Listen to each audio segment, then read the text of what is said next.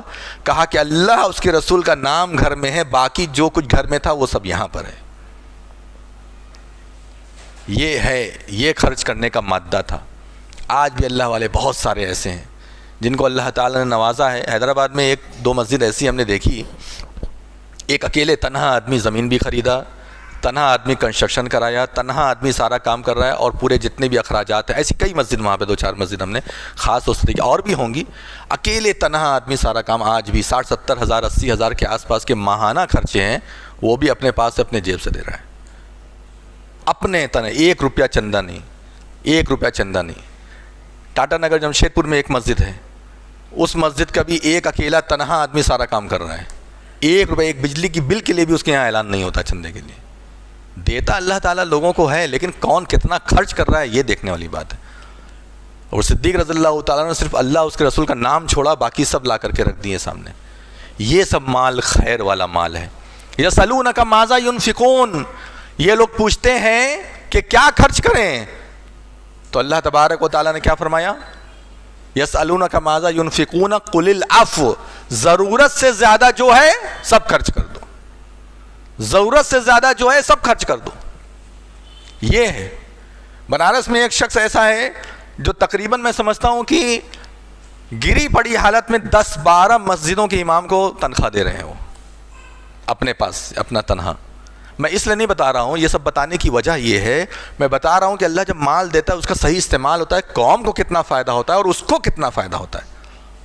شیخ عطیر کا نام سنا ہوگا، جا کے جو لوگ مدینہ جاتے ہیں وہ لوگ سنیں، شیخ عطیر کا نام سنے ہوں گے لوگ۔ وہاں پر بہت سارے ایسے لوگ ہیں، یعنی مسجد نبوی کے جو گیٹ پر کام کرتے ہیں یا نبی صلی اللہ علیہ وسلم کے روضے کے پاس کام کرتے ہیں، تو ان کی بھی شاید 1,500-2,000-3,000 ریال تنخواہ دی جاتی ہے، وہ سب وہاں کے یہ مشائخ لوگ دیتے ہیں۔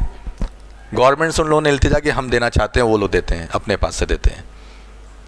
ہر ایک بچے کو 150 ریال دیتے تھے ہر مہینے، اور تقریباً جو ہے ہم سمجھتے تھے کہ 6,000-7,000 بچے پہنچتے تھے وہاں۔ 150 ریال پر منتھ ایک بچے کو، آپ جوڑ لیجئے، اگر 5,000، میں کہتا ہوں 2,000 بھی پہنچ رہے ہیں، اگر آپ جوڑ لیجئے کتنا آدمی۔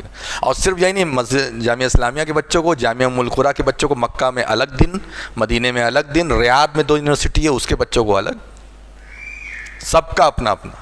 کوئی کمپٹیشن ہو جائے، کمپٹیشن ہوتا ہے نا وہاں، بڑا بڑا ہوتا تھا دورہ وغیرہ، دورہ علمیہ یہ وہ ہوتا تھا، اس میں پورا اپنا محل کھول دیتے تھے، سارے بچے یہیں آ کر کے قیام کرو، طعام کرو، اونٹ کی بریانی، بیل کی بریانی، یہ سب چل رہی ہے، سب مست ہو کے کھا رہے ہیں اور اپنا دورہ علمیہ چل رہا ہے۔ اللہ تعالیٰ نے جن لوگوں کو دیا ہے اور عقل بھی دی ہے، سوجھ بوجھ اور دماغ دیا ہے، ان لوگوں کا حال یہ۔ ہم لوگ اتنے بخیل ہیں، اتنے بخیل ہیں، اتنے بخیل ہیں کہ اگر چندہ ہو جائے تو 5 روپے کا سکہ نکال کر کے اس کے اندر ڈالتے ہیں، 10 روپے کی نوٹ اس کے اندر ڈالتے ہیں۔ ہمیں خود بھی اپنے اوپر شرم نہیں آتی کہ اللہ تعالیٰ نے ہمیں نوازا ہے، کم سے کم اچھے سے دین کو چلائیں، مساجد کو چلائیں، مدارس کو چلائیں، کوئی کمی نہ ہونے دیں، پریشانی نہ ہو، یہ سب ہمیں سوچنے کی ضرورت ہے۔ آخری میں 1-2 بات اور آپ کے سامنے کر دیتے ہیں۔ حرام مال خاص طور سے جس سے ہمیں بچنا ہے، یہ تو ہم نے بتا دیا آپ لوگوں کو باتیں. اس کے بعد کچھ حرام مال اسپیشلی ان چیزوں سے بچنا ہے. نمبر ایک بات یہ ہے کسی کا آپ غصب مت کیجیے, کسی کا ناجائز طریقے سے مال مت کھائیے. وَلَا تَأْكُلُوا أَمْوَالَكُمْ بَيْنَكُمْ بِالْبَاطِلِ, آپس میں ایک دوسرے کا مال باطل طریقے سے مت کھاؤ. إِنَّ أَمْوَالَكُمْ وَأَعْرَاضَكُمْ وَدِمَاءَكُمْ حَرَامٌ عَلَيْكُمْ كَحُرْمَةِ يَوْمِكُمْ هَذَا فِي بَلَدِكُمْ هَذَا فِي شَهْرِكُمْ هَذَا. تم لوگوں کی عزت, تم لوگوں کا خون, تم لوگوں کا مال ایک دوسرے کے اوپر حرام ہے. کوئی کسی کا 1 روپیہ بھی ناجائز طریقے سے نہیں کھا سکتا. گھر میں پورا قبضہ لوگ کر لے رہے ہیں ناجائز طریقے سے. بھائی کا حصہ مار لے رہے, بہن کا حصہ مار لے رہے. مانگ رہا ہے آدمی منہ کھول کے, بھیا ہمارے ساتھ انصاف کر دو. کچھ نہیں تمہارا کچھ نہیں ہے یہاں, جتنا تھا تمہیں